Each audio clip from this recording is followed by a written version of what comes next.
Bueno, muy buenas tengan todos y todas. Mi propuesta para el día de hoy en términos del contenido, en primera instancia vamos a entrar con un análisis de la reforma social, de la transformación del modelo entre 1940 y 1994, porque esto es lo que nos va a dar pies para entender dos momentos históricos, previo al 40, posterior a la década de los 40. Una de las décadas más importantes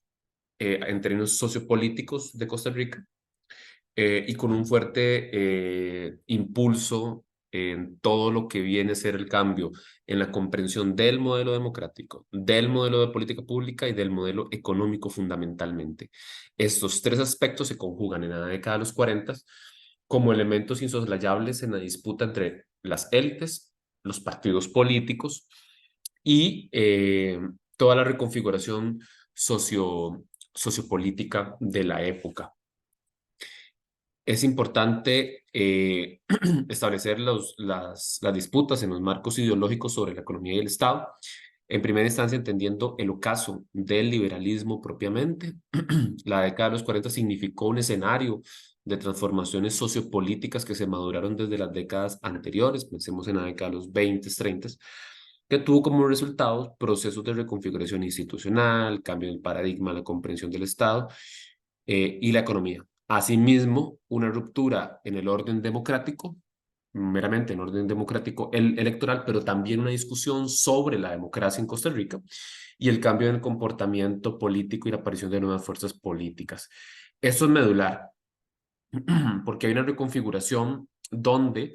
el sistema de partidos costarricense empieza a consolidarse como tal. Se presenta una década de caída del modelo liberal en el país, sobre todo desde la aparición del Partido Reformista de Jorge Bolio en 1923. Luego viene un repunte del Partido Republicano Nacional, pero no solamente un repunte en términos electorales, sino un establecimiento ya en términos territoriales, tanto en los gobiernos de León Cortés del 36 al 40 y de Rafael Ángel Calderón Guardia. Fundamentalmente, también pensemos en la aparición del Partido Comunista de Costa Rica en 1931 y sobre todo procesos de consolidación del movimiento sindical. Estos elementos también se reconfiguran con un contexto internacional entre guerras y también en la Segunda Guerra Mundial fundamentalmente, que si bien es cierto no es de punto de análisis dentro del curso, sí tiene un importante impacto en todo el elemento de discusión en términos de los impactos a nivel nacional, de las disputas entre los partidos y fundamentalmente, como vemos en el texto de Miguel Acuña, una relación directa en la política interna costarricense. También viene una nueva reconfiguración en términos de el caudillismo en Costa Rica, los partidos políticos y la aparición o la reconfiguración de una nueva clase política versus una vieja política. Entendemos esta nueva política como la aparición de estos partidos, la aparición de liderazgos jóvenes para su época como Manuel Mora Valverde del Partido Comunista, Rafael Ángel Calderón Guardia del Partido Republicano Nacional y José Figueres Ferrer, también del movimiento del Partido Socialdemócrata de la época, posteriormente Partido Liberación Nacional. En estas tres figuras ronda la disputa electoral y político-partidaria. No obstante, hay un conjunto de actores que son medulares y centrales, por ejemplo, el papel de Ivonne Clays en todo el tema de la diplomacia costarricense, la inserción de las garantías sociales, todo el movimiento sindical en Costa Rica, las disputas todavía con León Cortés hasta el 46, año en que fallece. Y que justamente es León Cortés quien enarbola esa vieja política junto ya con el octogenario Ricardo Jiménez Oreamuno, que fue 3 veces presidente de la República. Es importante establecer acá que hay dos momentos políticos en el gobierno de Calderón Guardia. Como lo vimos con Miguel Acuña y con David Díaz, el primer momento tiene un vínculo muy fuerte entre la élite política costarricense, de apoyo a la élite criolla, que se rompe con las acciones políticas de la reforma social y la ruptura de los acuerdos con León Cortés. Este primer momento, Calderón Guardia se vincula con la élite cafetalera, deviene también del apoyo de cierto sector del cortesismo. Recordemos que León Cortés, con una importante presencia en los movimientos fascistas en Costa Rica, tiene anticuerpos que fundamentalmente vienen de los movimientos sociales y del Partido Comunista de la época. Y en este primer momento, entre el 40 y el 42, Calderón Guardia ya presentaba ciertos síntomas de pragmatismo político, tal vez no tan apegado a las posiciones de esa vieja política y del vínculo entre las élites.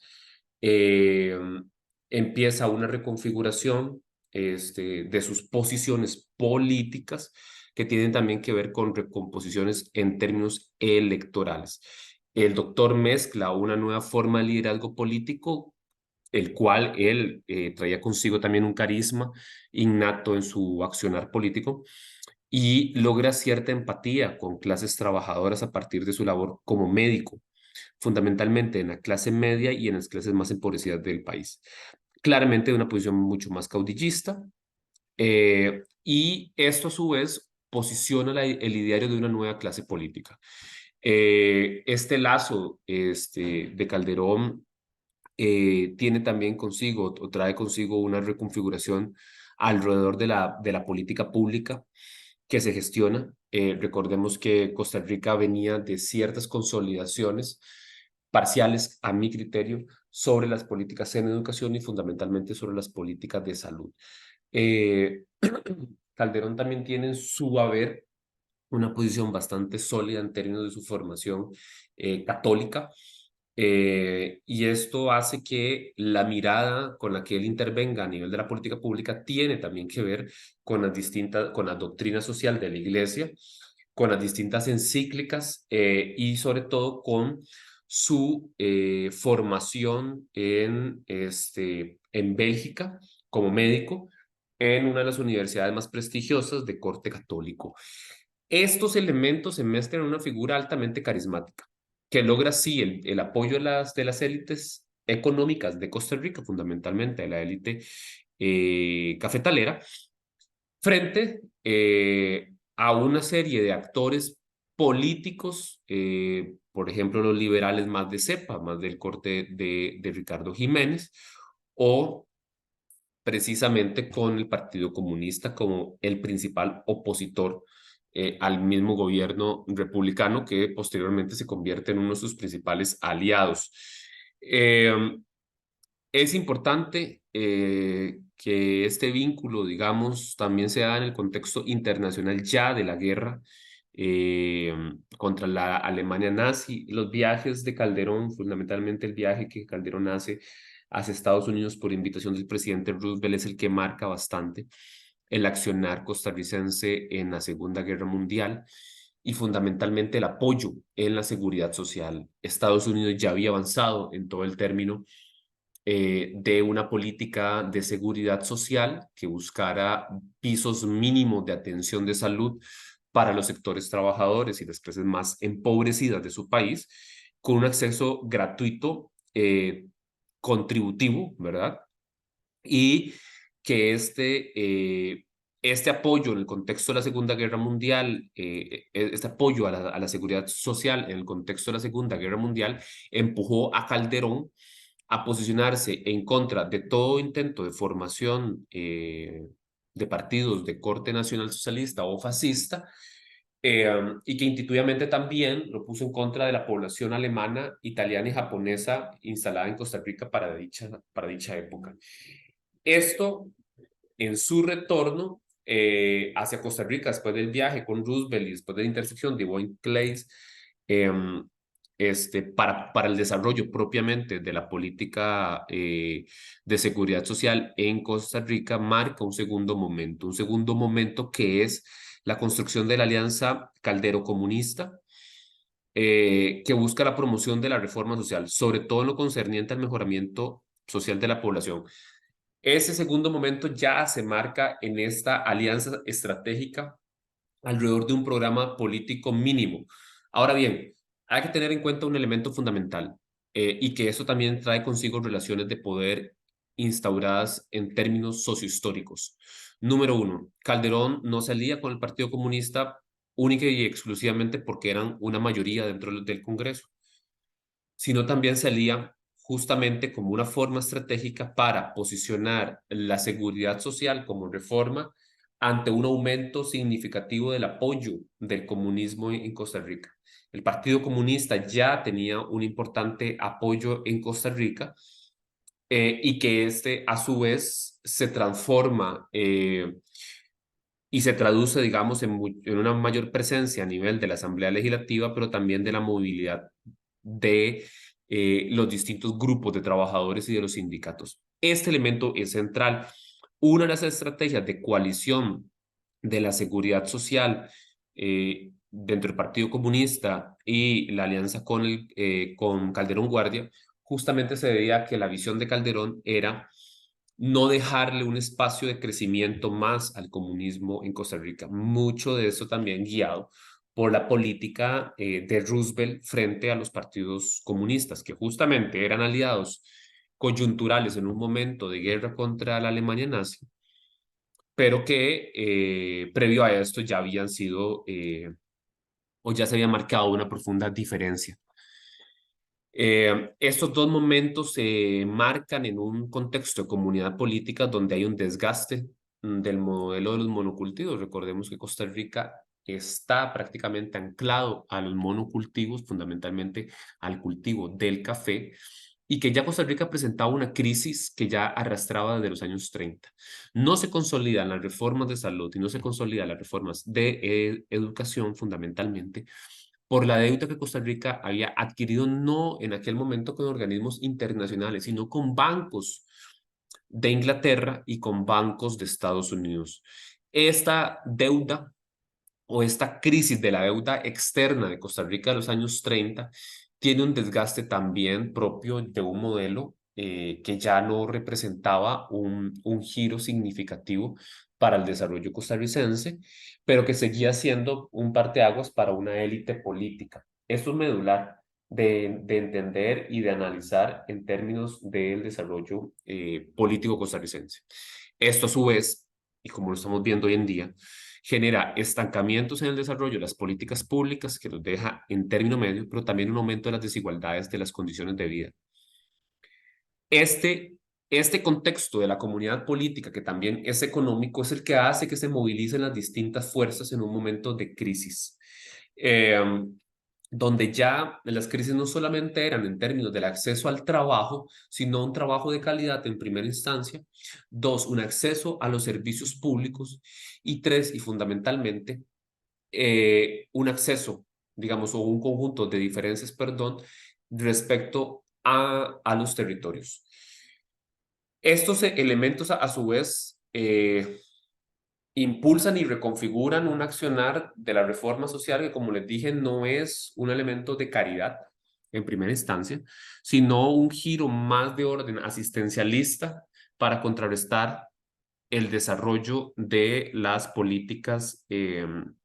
del accionar del partido Comunista de la época. En ese sentido, es importante precisar acá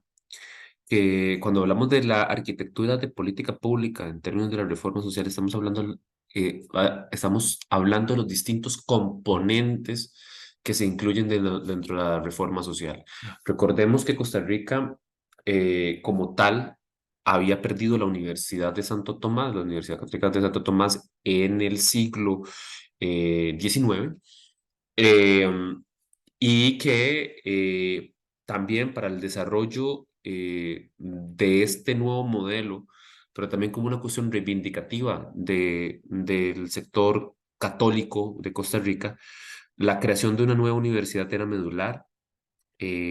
fundamentalmente aglutinando las distintas facultades que ya existían en el país, facultad de Derecho, la facultad de Farmacia, de Medicina, por ejemplo. Pero también la necesidad de consolidar la caja costarricense del Seguro Social, como ustedes lo pueden identificar dentro del texto de Miguel Acuña, era necesario, digamos, en términos de establecer garantías mínimas para la sociedad costarricense. El Código de Trabajo, por otro lado, junto con, con su inclusión dentro de las garantías sociales en el capítulo constitucional a partir del artículo 50 de la Constitución Política,